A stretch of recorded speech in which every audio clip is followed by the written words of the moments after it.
Oh, he took with an what? Knight. Ooh.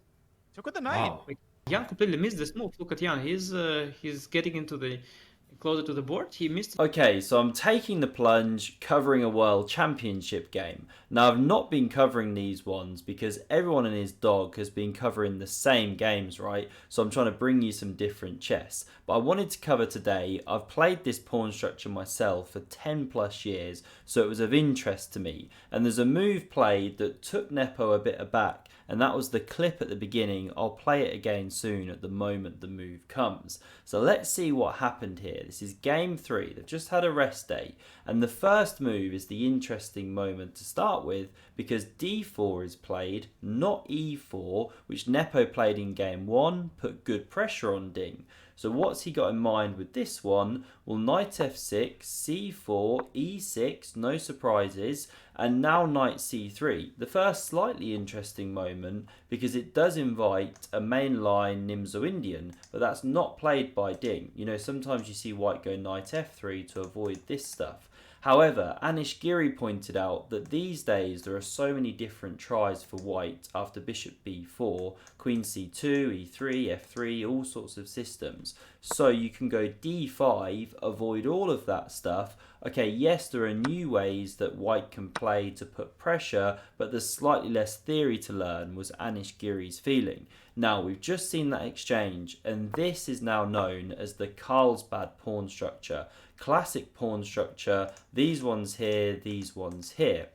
Now the bishop develops this aggressive square, pinning the knight, and there are lots of subtle move order things going on here. You know, Anish Giri pointed out you don't have to start with h6, which we see in this game.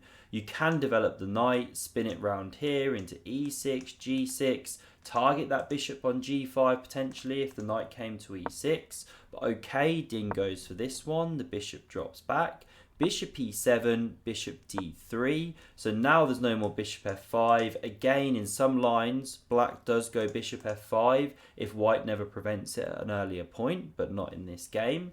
We see castles now played, queen c2, rook e8, and now here white develops this knight to the e2 square, really now setting up the ideas of going f3, e4, long-term plan. The other way you can play here as white is to push this minority attack of pawns on the queen side, try and undermine this one, create a weakness, and then target it. But not in this game, that's not Nepo's plan. We see knight beats d7, castles, and now a5, interesting move, and this is kind of computery influence. Sometimes black even pushes b5 here, spins a knight to b6, c4, that kind of thing, and defends the backwards pawn with bishop b7, rook c8.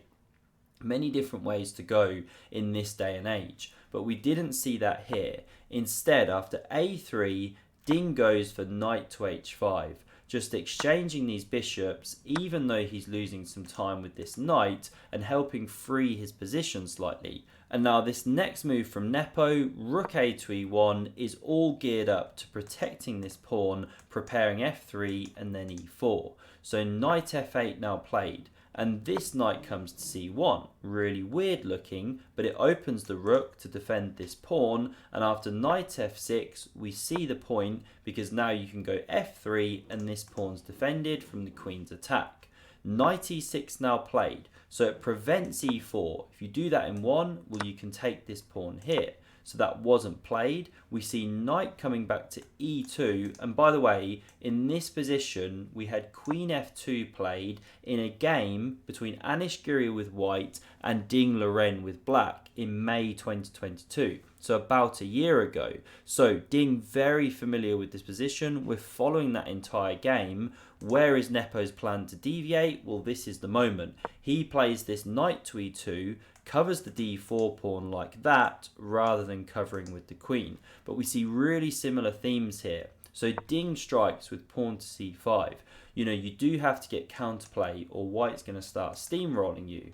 And now we see bishop b5 played. Anish also went for this idea against Ding. I mean, it's not necessarily forced. I mean, Vishy Anand was saying, you don't have to do that. c4 is not trapping your bishop. It can always find a square here. But okay, this is the way the game went. We see rook coming to d8. Again, bishop d7 possible, but not played. And now takes on c5 was played. The queen recaptured, and we see queen d2 covering this pawn.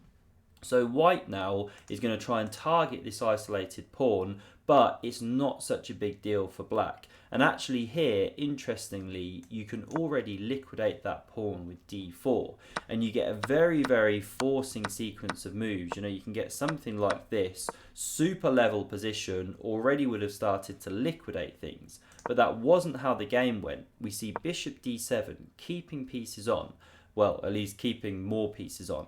These bishops now come off, and this is the moment where we see this reaction because Nepo is surprised. Bar is a little bit down. He's a little bit liking black here or what? Unexpected. Jan completely missed this move. Look at Jan. He's getting into the closer to the board. He missed it. However, this is the top engine move, because if you go with the queen and capture this pawn, then black can take here with check, king h1, and this knight hops into c5, opening the rook and hopping the knight into the position. Big initiative for black. Black is better. And coming back here, if instead of taking with the queen, you take with the knight, well, now this one's even simpler to understand. You can go knight b6 and you're winning a piece actually. This e-pawn is pinned by the queen, so you can't support the knight. So coming back here, the pawn is immune.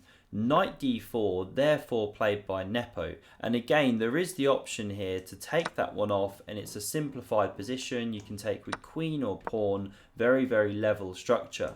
But we didn't see a capture here. Instead, we see knight b6 blitzed out by Ding, and it invites Nepo to change the pawn structure, and after pawn recaptures, well, it could look nice for white. Black's got the 3 pawn islands, who knows if this one becomes weak, but with no light squared bishop to really try and target these light squares for white, well, actually it's not such a big deal, and black now has space in the centre. There's no more problems with this being an isolated pawn, and this knight's actually hopping a bit more actively than this knight, so the computer gives a small advantage to black. So coming back here, no takes on e6 with the knight. Instead, rook d1, the knight hits c4, queen attacked, it slides over to f2, this rook hits the open file, and now knight a4 hits the black queen, it retreats to e7, and this rook just comes into the game, adding some protection to this pawn. Queen f6 played, and now here, knight b5 is met by knight c7, challenging this powerful piece, and alas, we get this repetition of moves. Threefold, the players agree a draw. So a peaceful result to this game 3. Ding just recovers, and hopefully he can now bounce back in a future game, really start to turn this into a tight match. If you want to see another incredible game, then check out the video on screen. Thanks very much for watching, and I'll see you soon.